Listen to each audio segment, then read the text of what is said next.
अच्छा, तो आज हमारा था ना estimation of ALT in serum. तो हमने सारी जो एस्टिमेशन थी वो सारी हमने एक ही मशीन पे की थी। इधर हमने सारी एएलटी की एस्टिमेशन एक ही मशीन पे की थी। उसका क्या नाम था? केमिस्ट्री एनालाइजर नाम था। और उसमें हमने सबसे पहले क्या स्टेप किया था, मैम ने क्या कहा था क्या करना है। पहले तो मैम ने हाँ एक बोतल रखी हुई थी इतनी सी, और उस बोतल के अंदर रिएजेंट ए और बी दोनों रिएजेंट मिक्स फॉर्म में पहले से पड़े हुए थे। ठीक है, अभी रिएजेंट ए और बी पहले से एक बोतल के अंदर पड़े हुए थे हमारे पास। सही है, पहली बात ये हो गई। हमने क्या किया, हमने वो कितना लेना था, वो हमने लेना था 1 ml। आपने 100 का नहीं वो मैं बता रहा हूँ। 1 ml हमने लिया रिएजेंट, ठीक है ना। 1 ml हमने रिएजेंट ए और बी ले लिया जो पहले बोतल से पड़ा हुआ था। और अब 1 ml है तो हमने इसके लिए हमने माइक्रो पिपेट यूज़ नहीं किया। हमने क्या यूज़ किया था?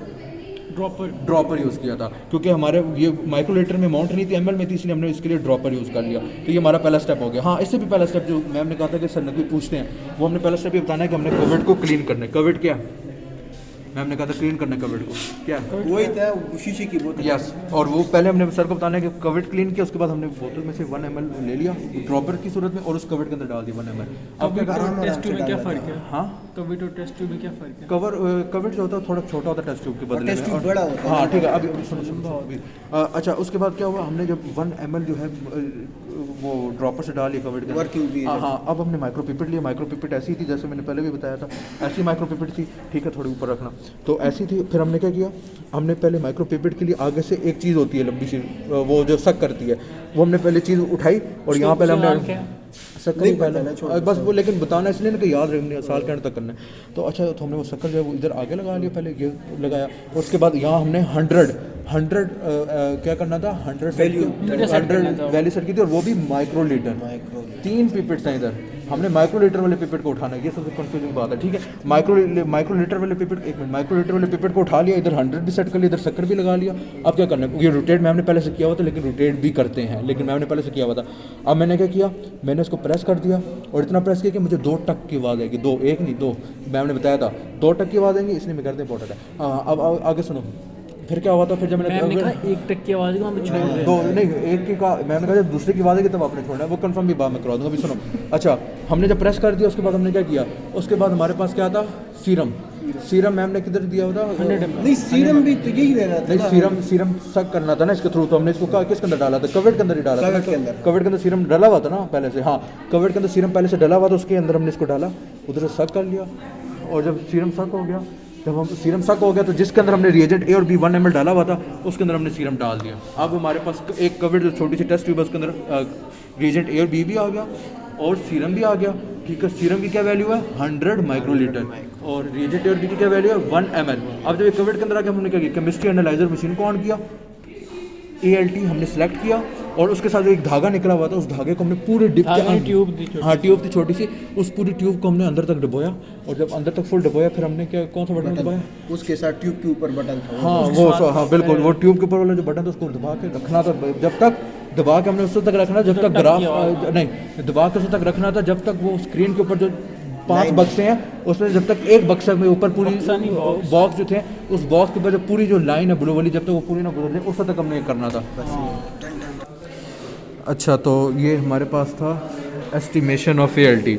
ठीक है, इसमें मैंने थोड़े प्रोसीजर बता दिए थे क्योंकि हमें इधर इंस्ट्रूमेंट पे रिकॉर्ड नहीं हुआ, तो हमने फिर कोशिश की है कि हमने जो अभी पढ़ा वो भी हमने थोड़ा कोशिश करके बता दी है।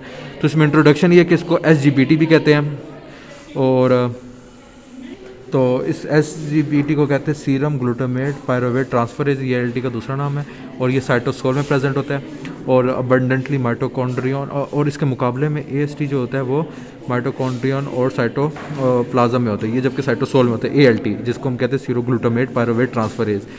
ALT जो होता है सबसे ज़्यादा लीवर में इसकी कॉन्सेंट्रेशन होती है, और AST जो इसके मध्य मुकाबले में है इसको SGOT कहते हैं, और ये हार्ट में ज़्यादा होता है। ये इसका रिएक्शन है, ये रिएक्शन याद हो। और इसमें रिएजेंट ए होता है, उसके अंदर ये कंपोनेंट्स होते हैं, रिएजेंट बी होता है और वर्किंग रिएजेंट होता है। वर्किंग रिएजेंट जो होता है उसमें रिएजेंट ए और बी जो होते हैं वो 10:1 में होते हैं, यानी रिएजेंट ए जो होता है वो 10 गुना ज़्यादा होता है रिएजेंट बी के मुकाबले में।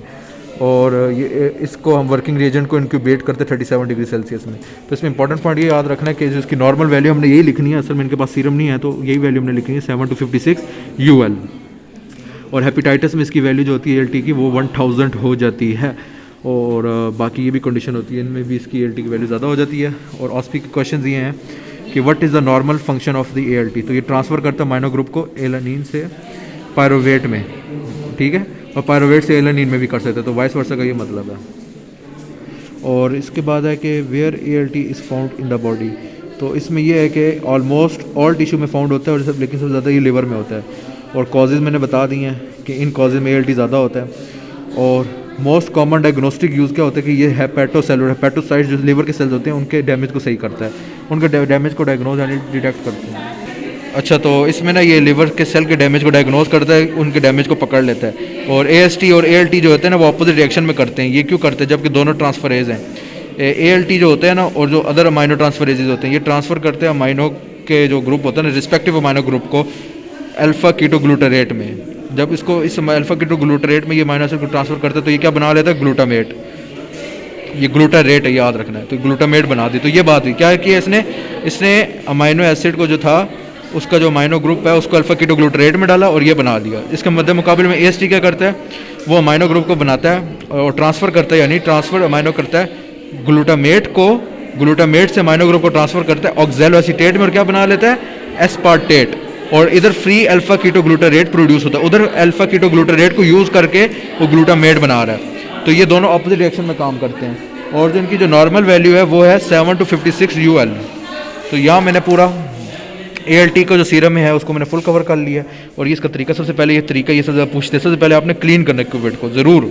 उसके बाद फिर आपने जो है इन्होंने बोतल में डाला होगा A और B, उसमें से आपने 1 ml निकालना है ड्रॉपर की सूरत में। फिर माइक्रोमीटर आपने फिर 100 माइक्रोलीटर सेट करके माइक्रोपिपेट से भी सीरम निकालना है और उसको डाल देना है। और जब वो मिक्स हो जाएगा फिर आपने केमिस्ट्री एनालाइज़र का उसके अंदर वो ट्यूब डाल के एनालाइज़ कर लेना और उसकी मशीन पे फिर जो वैल्यू आएगी वो आपको ALT बता देगी। तो इधर हमने पूरा जो एस्टिमेशन ऑफ ALT उसको फुल कवर कर लिया।